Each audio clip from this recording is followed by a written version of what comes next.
বানারহাটে লোকালয় থেকে উদ্ধার হরিণ। এবারে শালবাড়ি ১ নং গ্রাম পঞ্চায়েতের চানাডিপা এলাকা থেকে উদ্ধার হলো একটি মাঝবয়সী হরিণ।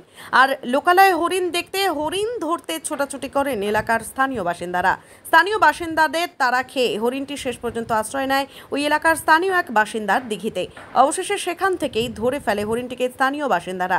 তারপর খবর দেওয়া হয় বন দপ্তরে। বন দপ্তর সূত্রে খবর, খাবারের সন্ধানেই সম্ভবত মরাঘাট জঙ্গল থেকে হরিণটি লোকালয়ে চলে আসে।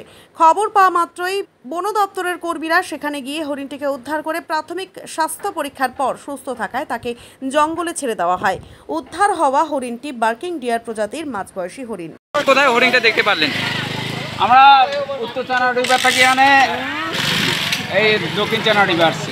কিভাবে, কোথা থেকে আসছে? দৌড় দিয়ে আসছে, হ্যাঁ, আসিয়া এই পুকুরের মধ্যে ঝাঁপ দিয়েছে। তারপরে আপনারা কি করলেন? তখন আমি ধৈর্য বাইন্ধে রাখছি। তারপরে বন দপ্তরকে খবর দেওয়া হয়েছে কি? হ্যাঁ, হয়েছে তো। এখন কি বন দপ্তর নিয়ে গেছে? হ্যাঁ, নিয়ে গেছে। কোন ফরেস্ট থেকে বাইরে হয়েছে মনে হচ্ছে? এটা তোতাপাড়া।